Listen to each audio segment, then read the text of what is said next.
What is up? What is up? Welcome back to another NBA Rundown brought to you courtesy of Run Pure Sports and Run Pure Bets. I'm Spread Astaire, joined today by Bobby Gomes. Bobby, how was your weekend? It was good. Great, really good weekend. Looking forward to getting into these NBA streets. Yeah, I know Monday's a big, I feel like a race car driver, just shifting gears. Log off the NFL show around 11 p.m. my time. I got an hour and a half to switch. But NBA is the easiest one for me to switch back into personally because it's probably the one I spend the most time on, just when everything being neutral. Cleveland Cavaliers will be the first team we'll talk about. They're heading to Charlotte to take on the Hornets. Cavaliers +5. Total 220 plus 173 on the money line. Let's talk about the Cleveland Cavaliers real quick. So I actually really like this team, and I intend on backing them a lot this season. I think Evan Mobley, man, we kind of slept on him in the draft, just because we've seen so many bigs come in and be good, right? Like DeAndre Ayton's good, right? Like Jaren Jackson is good, but these guys aren't game changers. The game changers are the guards, right? You want Ja, you want Luka, you want the ball handlers, right? I don't know, man. We might have missed the boat on Mobley, right? James Wiseman comparisons last year. He looks really good. I really like this team. And then Lauri Markkanen, talk about fit, right? You got a guy, Lauri Markkanen here, that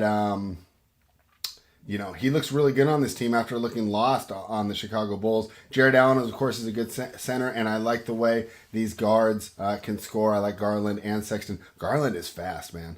I thought Sexton was fast till Garland got the ball. Yeah. So normally I would like this team. Here's my concern here, right? And the reason I laid off this game is they've had a lot of travel. They played Phoenix. Then they had fun in LA, right? And you saw that, as they failed to cover against they covered against the Lakers. I'm sorry. And then they played Phoenix. And now they have to head all the way to Charlotte to take on the Hornets. So I'm a little worried about fatigue, especially because, hey, let's be honest, this was probably a pretty fun weekend for these players to be out having a lot of money and being out on the town, right? Probably not a weekend where they stayed in and concentrated on basketball. Little worried about fatigue here. So I'm staying away, but if you force me to play it, I'll take the +5 here. And if you force me to play it, I'll just take the under in every game until these books adjust. What are your thoughts on the Cleveland Cavaliers and the Charlotte Hornets? Yeah, so Isaac Okoro's out for just DFS purposes, and I think that boosts Sexton pretty significantly. He's someone I'm definitely considering. These other guys, the prices have come to a point where, like, they've kind of adjusted where I don't mind playing Evan Mobley in tournaments. I don't mind Ricky Rubio. I think he's very interesting in tournaments. In terms of Markin, I never really play him, but it's a new situation, right? So, like, maybe I just have to adjust my process there. Outside of that, like, for betting wise, I'm with you. Like, I like the +5 versus the Charlotte Hornets. They're back at full strength. I just haven't got LaMelo right. His minutes haven't came out for me to be comfortable with playing him, unless they came up over the weekend. I don't usually play Saturday, Sunday NBA, but he's not really popping in anything for me. So I feel like if you're playing LaMelo, it's just strictly a tournament play, but not on any of these Hornets. Like the points with Cleveland, like you. And I like the unders call. Like, I think the books have to adjust to like how these games are playing out, and they just haven't yet. Yeah, what's funny is everyone talks about the foul shooting. I don't think that's it. And we were talking in an NBA chat I had this morning, and you gentleman made a good point. These guys aren't as afraid to attack to close out on the threes, right? So you're getting better shot contests on the threes. That has a lot to do with the scoring dropping. The fact that before they were afraid, any sort of contact, the guy goes to the line for three, you're getting chewed out by your coach. And if you're a marginal player anyways, you might be on the bench, right? Like Jason Tatum can avoid that, right? If you're already struggling for your minutes, that could be the move. I do like the more aggressive play. I love this new style. I was saying on the NFL show this morning, Bobby, that I hope the NFL watches what the NBA is doing and maybe keep some of those flags in their pockets. And only really calls the egregious stuff because I think it's been a more entertaining product. Let's move on to what I consider the DFS game of the night. You're going to have to get this game right, in my opinion, right? I mean, crazier things have happened, but in my opinion, everyone's going to be stacking this game. There's not as much debt. That was JSU was always telling me, because I said, I think I'll be so much better in the NBA. And he said, there's more dead money in the NFL, though. not very much dead money in these NBA DFS contests, so we definitely need to address that. But let's talk about the side first. The Philadelphia 76ers are -2 hosting the Portland Trailblazers, who lost to the Hornets last night. They got the guys out of there early, though, as they were losing by a lot. Not a lot, as many minutes as you would expect. Once again, the total's at 220.5. Big news in this game, and it sucked because I wrote an article telling everyone to take the Sixers, that Joel Embiid's out. Initially, I was like off this game altogether, but you know what? I still like the Sixers. We got superstar subtraction here, and everything that I said about how Philadelphia is going to defend Portland, I think still, I think it still matters. Drummond, I think, can protect the rim pretty close to the same level as Embiid. I think where you're missing is on the offensive end with him being out, and I still love the ability of Maxey and Tybalt to get into these guards for Portland here. So after a little bit of thought on the matter, I'm still down to take Philadelphia at the new number of -2, and then I'll hope that my original play hit at -6.5. So why don't you talk about the side and the total first, and then we'll talk about what should be probably the biggest ramifications on the board from the DFS perspective. Yeah, so I'm going to take the Portland. I'm going to be on the Portland side here. Okay. They're getting steamed a little bit, but with the news of Embiid being out, in terms of the total, like you, I'm pretty much I'm sticking with the under here too. I think Philly will play good enough defense, and for that reason, like I just think the under is fine. In terms of DFS, like Andre Drummond, as of right now, probably a free square. Tobias Harris priced up on DK, but likely a free square on FanDuel, where he's like 7,500. Seth Curry, I think he's in play for tournaments. I don't know if I'd be playing him in cash games. Just want to check my stuff real quick. Yeah, I'm not really getting too much Seth Curry, but really, when you think there'd be more guys, like I'm not going to go to Thibault, I'm not going to go to any of those guys at this current moment. It's really just Drummond being the free square and maybe Tobias Harris in tournaments. I don't want to pay 9,100 for Tobias Harris though. Yeah, I agree with you on Harris. I asked him out too. I think it's just too easy to maneuver and get some of the premier spend ups. And I'm talking about guys like Paul George, Jokic, Karl Anthony Towns, like guys that are guaranteed to just stuff the stat sheet. So a couple questions for you here though. Tyrese Maxey, huh? No interest, 5,600 on DK. Is that just a little too much? He was someone that I had circled right off the bat. Yeah, my stuff, I'm not getting like as much of Maxey. Like if he ends up popular, Maxey's another guy. Like I haven't been on him. Like I haven't been playing him, and it's kind of worked out. So I'm just going to continue not to play him. I understand why people would go there. It's also a 9-game slate, right? Like stuff can open up later on. I just don't want to pull myself on a 7 o'clock game.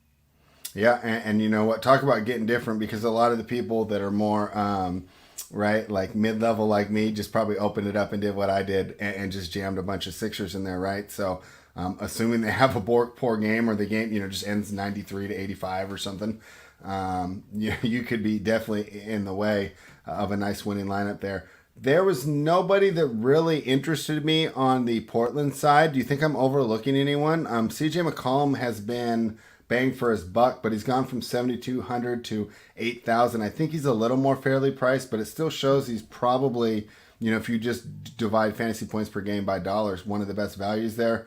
But I hate his matchup tonight, so I stayed away from him. What do you think of the Blazers side on this DraftKings side? Yeah, do you think McCollum sees Thibault? Would he see Thibault, or they'll probably Thibault would still be brought up? I personally would put Thibault on Lillard and Maxey on McCollum, but I think they're also going to be real liberal with it. Like, it's just pick up whoever, and then we're only going to see those exact matchups coming off of inbounds or off of timeouts. So I think they'll be like Dame has liberal. Traditionally crushed this 76ers. He's had some pretty good games for the Sixers. Yeah, I don't know if the projections for me like McCollum, but if you have a lean on, you don't think that they're going to be like specifically putting like a Danny Green or a Thibault on. Danny Green I wouldn't mind playing defense on Lillard, but Thibault I'd be a little worried about. So if Thibault hit the starting line, I don't think Thibault would ever. He'd probably play McCollum, right? Yeah, and I don't think the guard rotation will be changed, right? We just put Drummond in there, and it's a big man rotation that's Yeah, it's changed. the And big man then, rotation. we actually left him out. I was actually thinking George Niang might be one that takes up all the minutes there because I think he has the ability to play like a small ball five when Drummond comes out. I think Lillard's really in play for tournaments. And I love it. And I was thinking at 9,600, right? Dame was closing the year at 10.8 last year, right? I mean, he was really high on your pricing. So he's going to break the slate one of these nights. We just don't know when, right? Because at 9,600, that gives you another 1,000 to fit in those mid-range guys if he's end up being the top scorer on the slate. So, all right, that's something definitely very interesting Game to time consider. is definitely coming. Yeah, usually he doesn't pick it up till like after New Year's, though. He's like always traditionally a slow starter. I don't know what it is with that. Because it's not like he looks out of shape like some of these other players that are starting slow.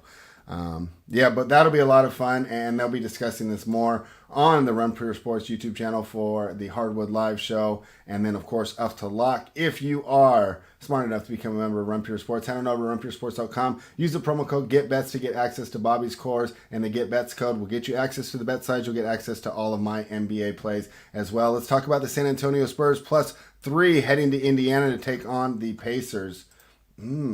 So this is an interesting situation for me, Bobby. These are two teams that I thought were going to be pretty good, or at least better than expected. I guess the Pacers had some high expectations. Spurs, not so much. And neither of them have really lived up to things. Pacers got the new coach, hasn't really seemed to be working yet. Of course, they have yet to be full strength. But let's be honest, are they ever going to be full strength? Right? I mean, they got a bunch of injury-prone guys on their team. Back tonight? I mean, isn't that, have we been talking about that on every NBA rundown? Once again, he's questionable. Lamb is doubtful. Brogdon questionable. Keelan Martin questionable. I guess you can end up stacking this game if all these guys are out, right? If we get no Brogdon, no LeVert, then we'd actually be jamming a bunch of Pacers guards in there. Am I right there? Yeah, Duarte would immediately be coming play. McConnell, Sabonis. I think they would definitely be coming play immediately. If LeVert plays, I think they'll ease him in, so I'm not too worried about that. What's Brogdon's injury? Is he questionable? Why is he questionable? He had the hamstring or something? Left hamstring. Yeah. Yeah, I think if that's the case, then McConnell, Duarte, and Sabonis would all be in play. I don't know how much I even love these guys, though. In terms of like the sides of the betting, I like the Spurs. I think they're I'd probably take the 3 points. When Indiana does become full strength, I think they're gonna get to they're gonna be pretty good. Just if that ever happens, like you said. Yeah, that's like me saying when I win that Millionaire Maker, I'm gonna buy a new house, right? I mean, yeah. No, I get you. Hey, that's great, but when's it gonna happen? Even if these guys were out, like I don't know. Obviously, Sabonis becomes really in play. I don't know though. Like my thought process is, like from what I'm looking at, unless like certain stuff's like, my favorite would be like Duarte. I think. Yeah. Don't you think if they're both out though, it just becomes a free square, and now it's just who can pick the best 5 guys because everyone will have Drummond, everyone will have Duarte. I think Boucher is going to be a free square. That's what I'm kind of looking at. You think Boucher is going to be that popular? Square, but if you're playing not a free square, but if you're playing cash games, he's going to go in the power forward position. All right, I left him out. You know what's funny is I had him in one of my builds and I took him out just because, like we were talking about right before we went on, the production per minute is high, but the minutes aren't that high. Like for me, what I'm looking at right now, Drummond, Boucher, and Jokic are like my 3 highest, unless like news is broken since we. Okay. Yeah, and I'm sure Jokic is the top of that list a lot. Let's talk about the Spurs side. Our guy who loves Lamar Jackson wants to know, what about Derek White on the Spurs side? Here's the thing. Only McDermott's out, so we don't get any of those injury fades. I landed on Keldon Johnson in one build, and I wasn't upset with that. But talk to me what you think about the Spurs on running it back that way. The one Spur I'm getting is Derek White at the shooting guard position. Mm-hmm. He's 6,400. I don't know. I don't really love matching up against the Pacers. A lot of low totals on the slate, so I guess you can go there if you feel that way. But I don't know how much Derek White I'm going to be playing. Okay, and that's fair. Completely fading games has been a profitable strategy for you guys over there. I notice as I'm watching the Hardwood Lives and the final countdowns. You know, I'm always scared to do it, and these guys have no problem just writing a game off like in 2 seconds and just moving on. I'm not It's strictly really like writing it off. What I'm saying is when we get that news that says, I want like more definitive news on the Pacers situation. Right? Yeah, I guess I'm just thinking more of last year where there was a running between Big T and K Falik where Big T was not going to play any Spurs like no matter what. Like they had to have like it's tough to play pop players, right? Like yeah, it's just you never know. And then you're saying they're full strength, like. I don't want to try to guess pop rotation. Which sucks because you know what? McDermott was one of the ones I liked throwing in there because I felt like he had a high upside because of the number of 3-pointers he shot. I was just like, if he gets hot, and goes 5-7 or 6-7, and I'm getting him at 4K, that's going to be pretty sweet. So this game, another one. So I got killed on overnight news. I really felt like I did a good job yesterday writing my articles. So I gave out the Sixers at -6.5. That's down to 2. It'll probably close at 1 or even a pick. So absolutely terrible. The other game I gave out was Toronto at +6.5. That's out to 7. And without Scotty Barnes, I do not like that one as much, right? So I'm doubling back down on Philly. I'm just leaving that one be. And then, not to the NBA, but I wrote up about a tennis match, right? And spent a while on it. A good 1,000 words. And the match got canceled. The guy withdrew like right when I woke up this morning. So not a good night for my content production, but not my fault. I put the work in. Just the results didn't go that way. Now the Raptors are catching 7 against the Knicks. With Barnes in there, I did like the Raptors to cover there. The Knicks have been winning, but not by margin. And I guess if you were forced me to pick a side, I would still be on the Raptors, but at the same time, I don't feel like strongly about it like we have an edge. My idea was that they were just going to keep the game close, and having that 6.5 in the pocket was going to feel so good, even if the Knicks were able to grit out another victory and give us another awesome video of all their fans celebrating outside Madison Square Garden. So these totals are all, what's cool is they're all pretty right around in the same range here. Except for this one, the lowest one on the board, 208.5. Might want to limit your DFS exposure because of that, or are you not afraid of that low total? Like if the usage is going to be there, then I don't mind playing it. Like Boucher is someone like they're going to have to play in this situation. OG would move to the 3. FEV is fine for tournaments, but like playing AP was saying it in Discord. Like if you're playing FEV in tournaments. I don't know. I get the point. Like I don't like. I'm not really big on playing FEB in tournaments, and this is a 208 total. In terms of the runbacks, like, do we have any Knicks news, or are they at full strength?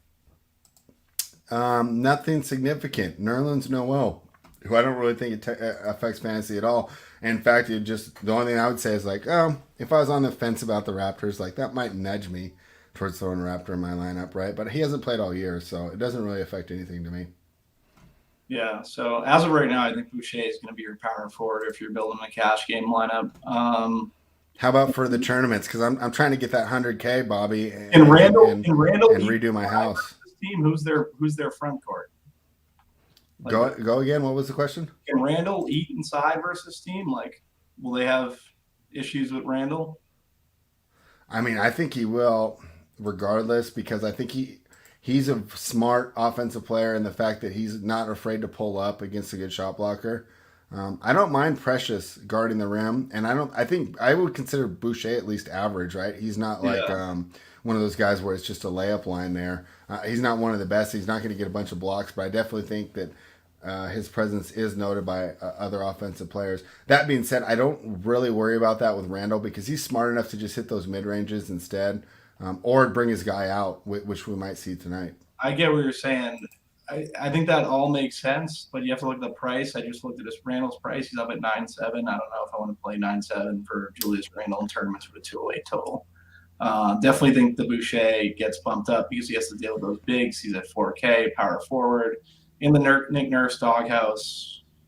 But he's chucking. You told me before the show he's firing, so yeah, I don't he's making the most of his minutes. I don't mind Boucher. I'd be overweight on Boucher unless this news changes. Yeah, I'm fine staying away from Randall as well until this team actually gets some injuries, right? But even at full strength, I think he's priced appropriately, and I guess if you're building a bunch of lineups, throw him in a couple because, of course, he does have that potential to really put up a high score. But He's I'm fine nine. staying away from The him. issue is the price. He's 9.7. That would be my biggest thing. Is like that price is tough to beat. Yeah, it is. He's That's what I'm only, saying, though. You have to be building a ton of lineups just for that one night where he's the highest scorer on the slate. When he drops like 30, 12, and 9 or something, you know. I'd rather play Dame at 9.6. In this matchup, yes. Yeah. So. Well, versus Philly. Yeah. Richie Smalls brings up a good point. Knicks games have been high scoring lately. Yeah, I mean, they realized, hey, we didn't have the offensive firepower to keep up in the new NBA.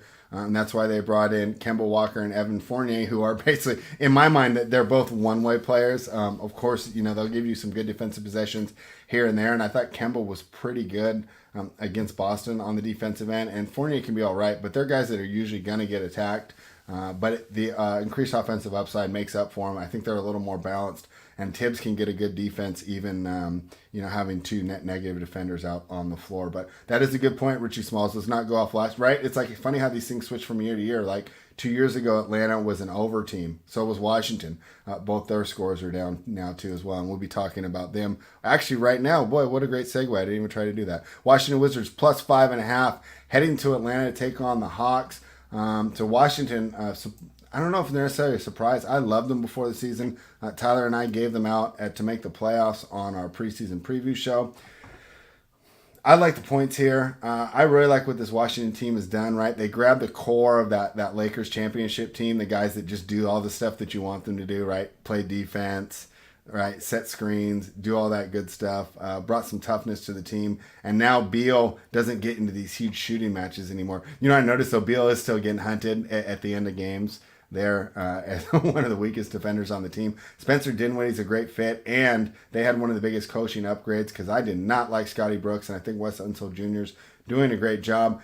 Couple concerns for me here, though. I did bet the game, but, you know, I'm not going to say, you know, it's one of my favorite plays of the year or something because Washington coming off the double overtime game Saturday night. Hopefully they had enough time to rest, but you never know on those dead legs. And then, of course, Atlanta lost to Washington a week ago. They will be rivals. They should be right around the same area, so I'm thinking they will be super up for this game as well. And a lot of times these things zigzag. But I still had to take Washington. I think 5.5 is too many points. If, you know, Atlanta could still get the win and we cover the spread. So I like Washington.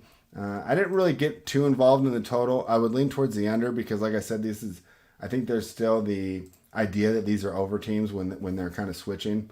Bobby, talk to me about the points, the total, and then we'll do a little DFS breakdown.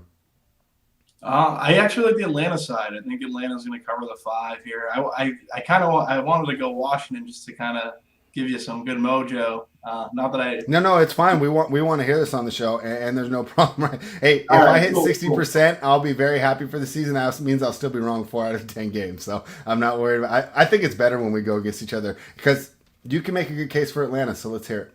Yeah, you hit on the overtime game Saturday night. Like, not really too. That's one of the reasons. Like, I think that there's kind of a little hangover. This line hasn't been any movement. It's opened up at 5. Actually, it's moved to 5.5 now. So maybe people were hitting the 5 for Atlanta. Yeah, that would pretty much be just like the hangover from the double overtime game for Washington. In terms of DFS, like Bradley Beal's up to 10K. Like Washington's like a little priced up now. I feel who was that? Like Gafford's coming back. Harrell had the 56-point game. He's unplayable at his price.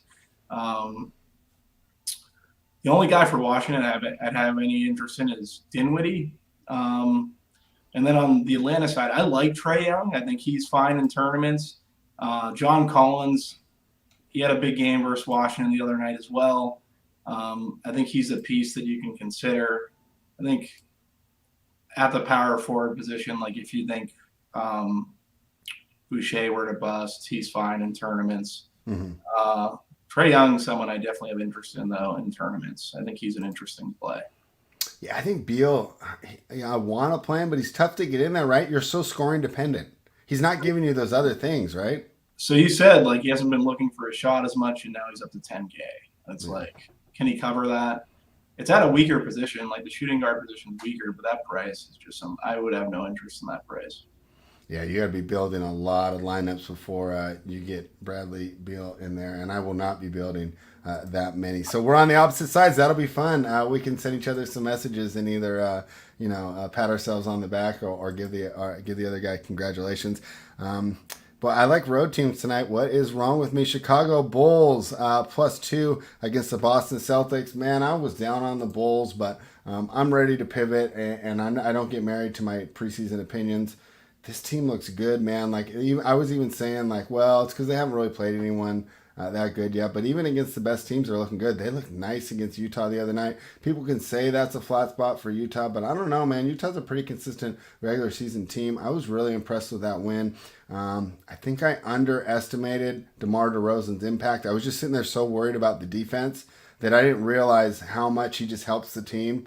No one to speed up, no one to slow down, especially at the end of the game. And I was curious because I thought, well, Levine's a better option, but it seems like they're letting everything run through DeRozan in the last 3 minutes of the close games or to close games out. And I actually think that's a good look because, like he was with Lowry, he's not afraid to go ahead and get Levine involved there, just not have Levine work off the ball through the whole shot clock. So I think it's just been fantastic, man. I'm ready to admit that I was wrong about the Bulls. And then on the Celtics side, I still think, and I'm not saying, Udoka's going to end up being worse than Brad Stevens, but I do think that they are struggling with the new coaching. I think that Stevens really ran that.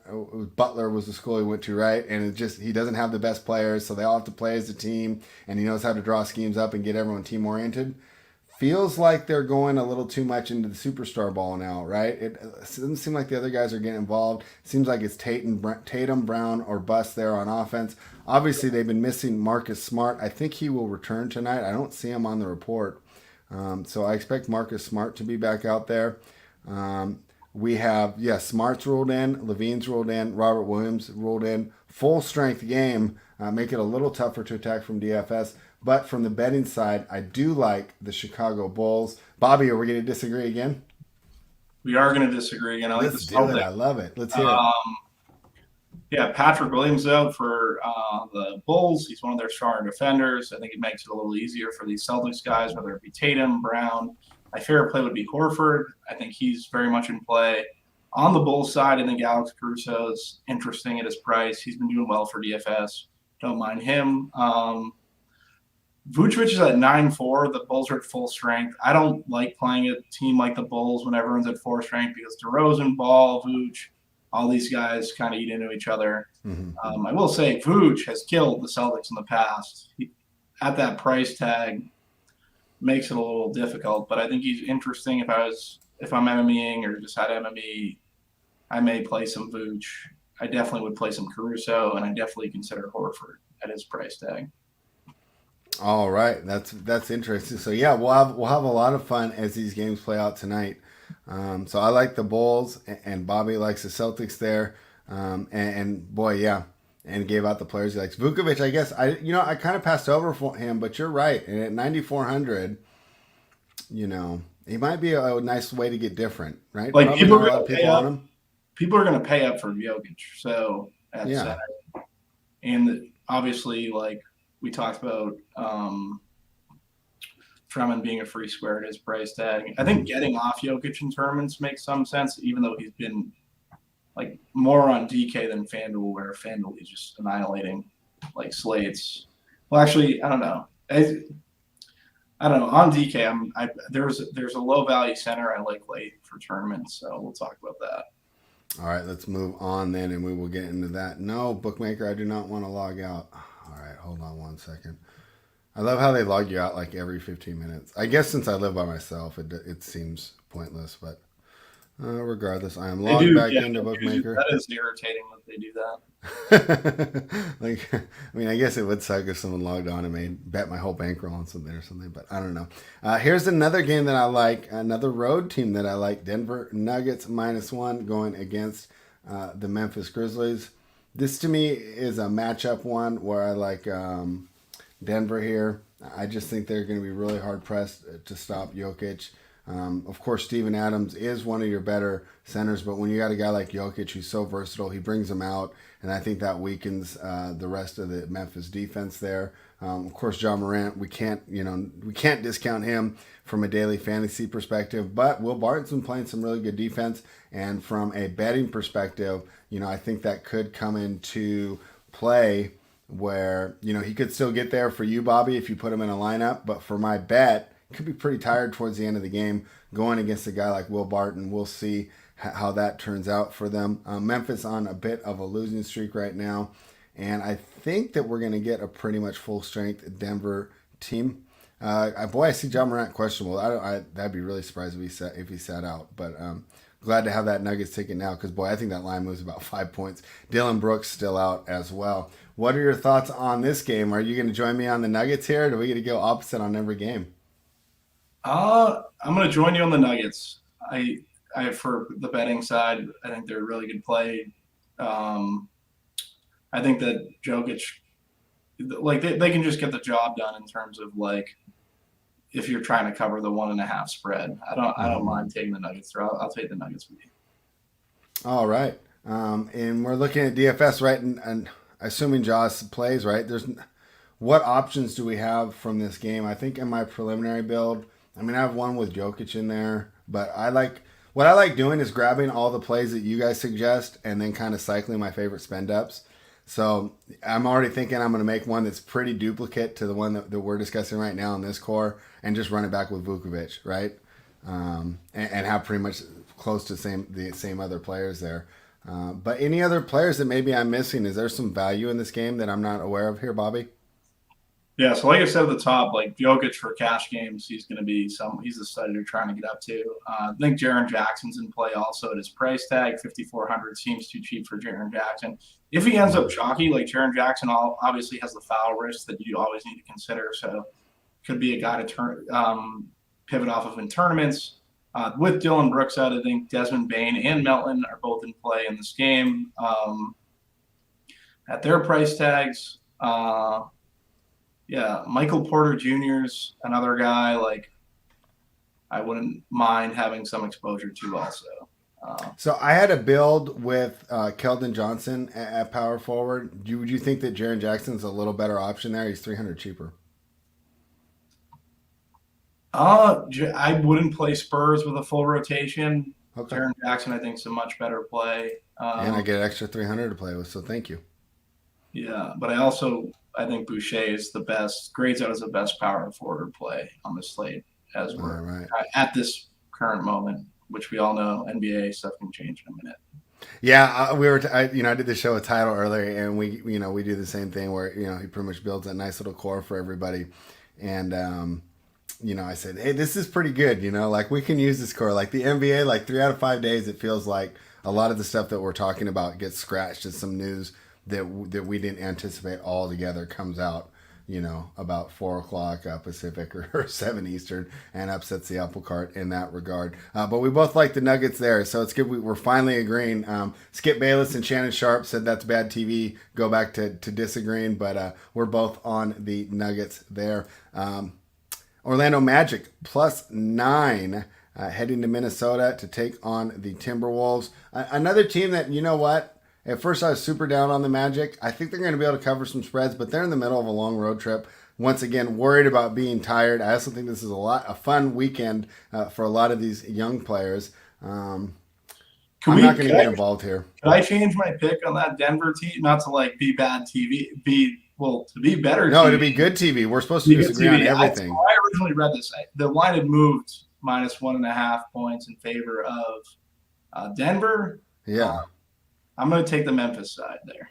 Oh, this is awesome. Okay, well, someone's definitely going to have bragging rights next Monday, Bobby. Memphis is a 3-point dog. I'm going to take Memphis. Wait, you have 3? Oh, wait, where to get? What am I looking at here? I have +1 on Bookmaker. I'm refreshing. Okay, so I read that wrong the second time. I'm going to take the one with Memphis. Yeah. Okay, +1. Yeah. Yeah, I got Nuggets -1 right now, Memphis +1, and they'll move pretty liberally between on the sides there. It'll take a lot to go to 2, but going through 0, doesn't take much money. So keep an eye on that. Now, talk about the Magic real quick and the Timberwolves. Like I said, normally this would be appealing, except for I'm aware of how much the Magic have traveled, and I think they probably had a lot of fun this weekend. So a little worried about a young team on a big travel there. Do not want to grab the 9 points here. So if I had to pick it, I would take Minnesota. At the same time, is Minnesota ready to lay 9? I would argue no. I got to prove it a little more. So I'm completely fine staying off this game. What do you think about the side? Are you willing to bite and take the Magic? I'm willing to bite and take the 9. Like, yeah, Magic had a fun weekend, but now they're in Minnesota. Not much to do in Minnesota. So I'm going to take the 9 Okay. with the Magic. For DFS purposes, I think Mo Bamba on FanDuel, he's very much in play. Mm-hmm. I don't know. In terms of like getting Magic, I want to see who I'm kind of. As a Wendell Carter, he's someone that's popping a little bit. I get the interest in Magic guys. He's forward eligible. If I had to choose between Jaren Jackson and Wendell Carter, it's 5,700 versus 5,400. Who would you choose in that set? If you're building a cash game team, who would you be on? Wendell Carter or Jaren Jackson? $300 price difference. $300 price. I think Carter's safer for a cash game if you trust your spend ups, right? All right. Jaren Jackson probably has a little more upside for tournaments. Okay, we'll go Carter then. I'm getting a little bit more Carter than Jackson, so I understand that play. Jalen Suggs is another guy who I think is probably in play.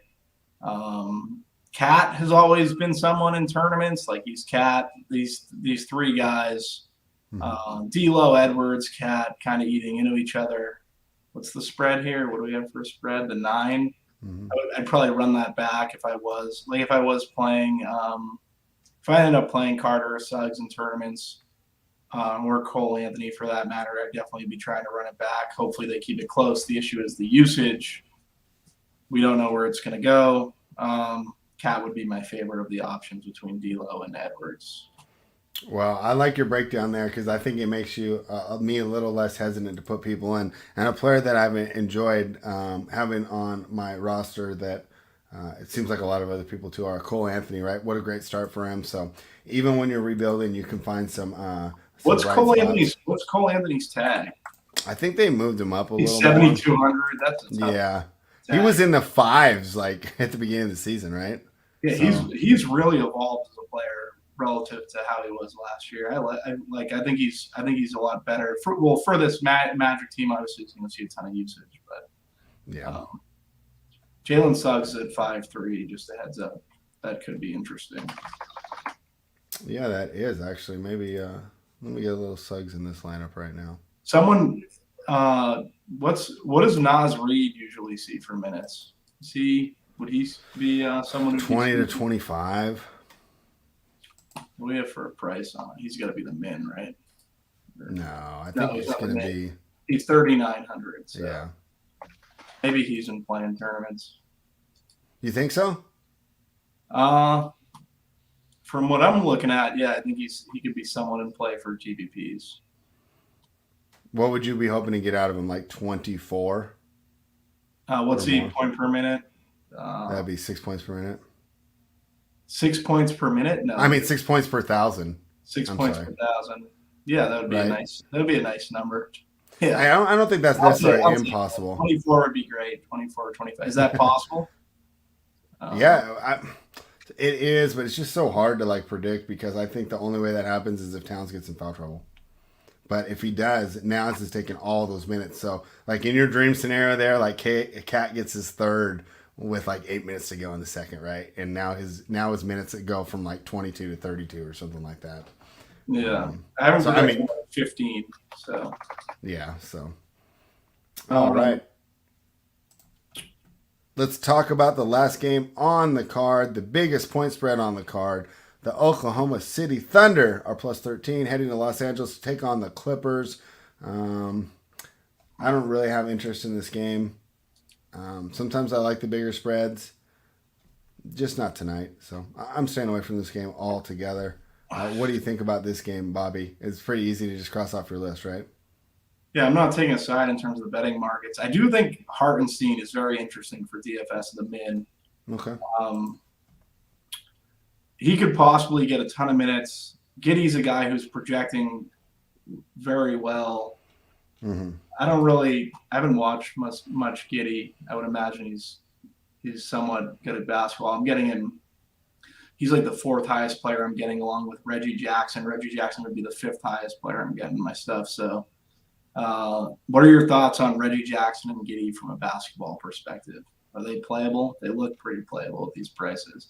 Giddey's at 500 and Reggie Jackson's at 6K.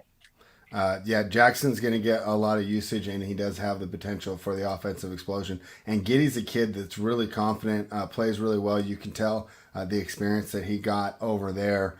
He's not as intimidated by the NBA as maybe some of these guys coming from overseas as they used to be. He's got a lot of confidence. He'll attack even the best defenders there. Really needs to work on his three-point shot. Once he gets that going, I think he's going to be up probably about another 1,000 in this pricing. But of course, what's nice about that is he does have a nice shooting stroke, and he could get potentially hot at any time. But you have to like his ability to create, great basketball IQ. Like I said, knows when to go to the rim and finish, knows when to just pull up, and that mid-range jumper is pretty good. So I'm really high on Josh Giddey as a player and as like a fantasy prospect until really he gets priced out. And then looking at the team, right, he's definitely one of their better options on offense right behind Shea. So if this game blows out, does Giddey still get run? I would think so. I'll have to check. That would be a good question to look at. So that would be something I'd be interested in. Reggie Jackson, that would also be the situation for him. Shea is a guy that I think doesn't get the run. So if you're playing Shea, you want to kind of run it back with one of these Clippers guys. Eric Bledsoe, Batum, these guys are all the value that are going to be played today.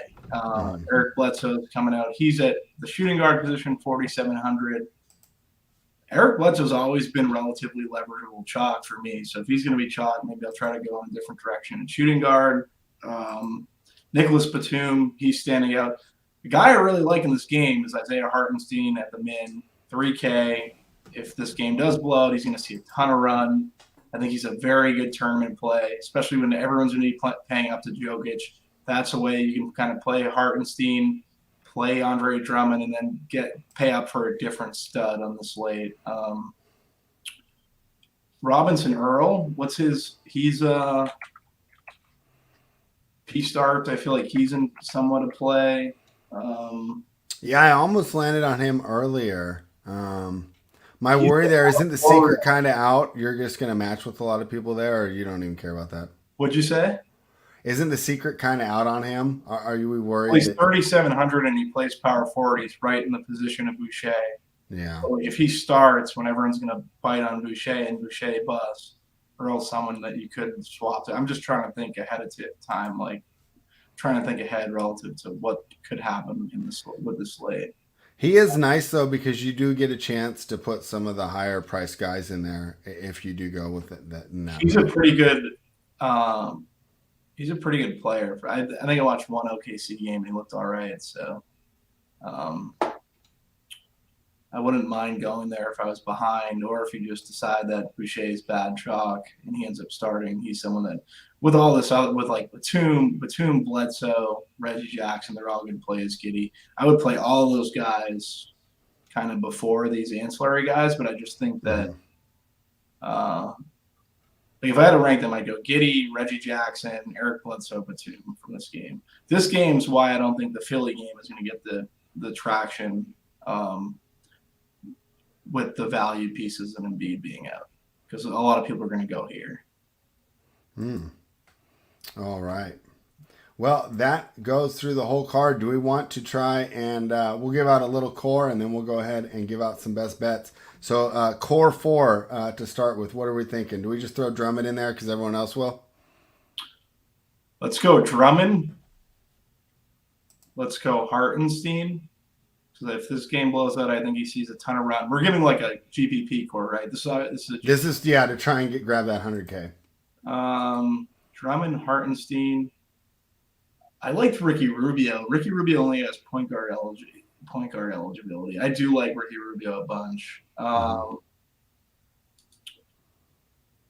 In terms of paying up for a stud, let's pay up for Trey.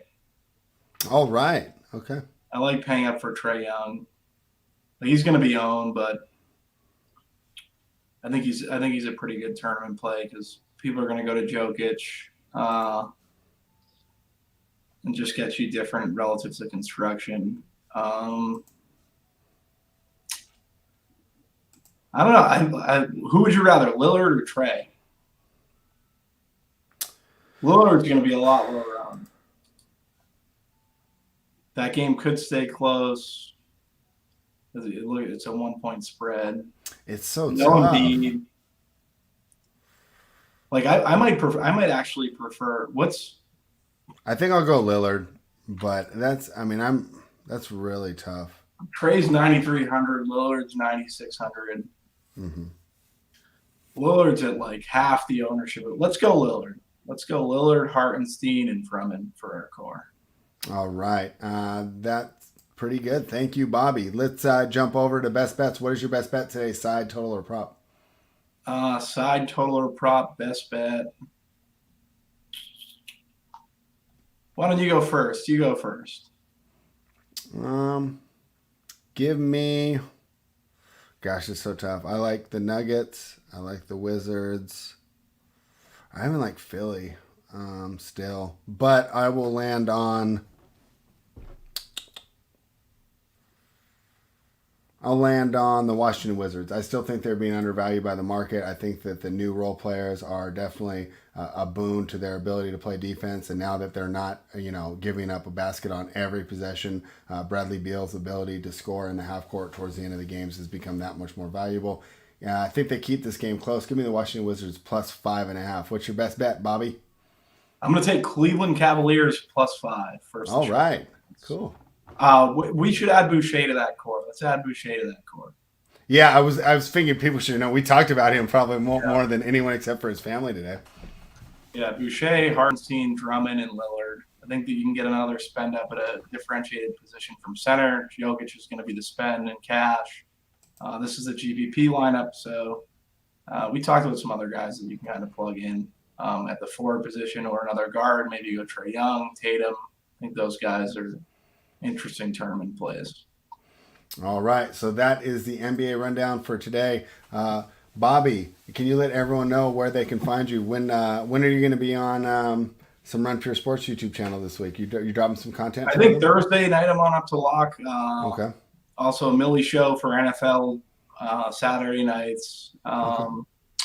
And I'll be filling in if people need fill-ins and stuff. My core, I think I have a super draft core on RPS for NBA. I get a core Thursday night. What's Super Draft? It's just a projection-based site for NBA for just DFS. Sorry, I think I only do the core for NBA there. Okay. DraftKings scores Thursday night. Okay, cool. Well, remember to head on over to runpuresports.com. Use the promo code GETBETS to become a member of both the DFS and the bet side. You'll get access to the best information in sports gambling and daily fantasy that the internet has to offer. Thank you, everybody, for joining us. We will be back tomorrow at the same time, 3:30 Eastern. Travis Mangone's day, I'm pretty sure. And Travis, we always have fun when Travis is on. Bobby, we thank you for joining us, and we will be back next week. And one of us will have some bragging rights after going against each other in almost every game. Thank you, everybody, for watching, and Run Pure.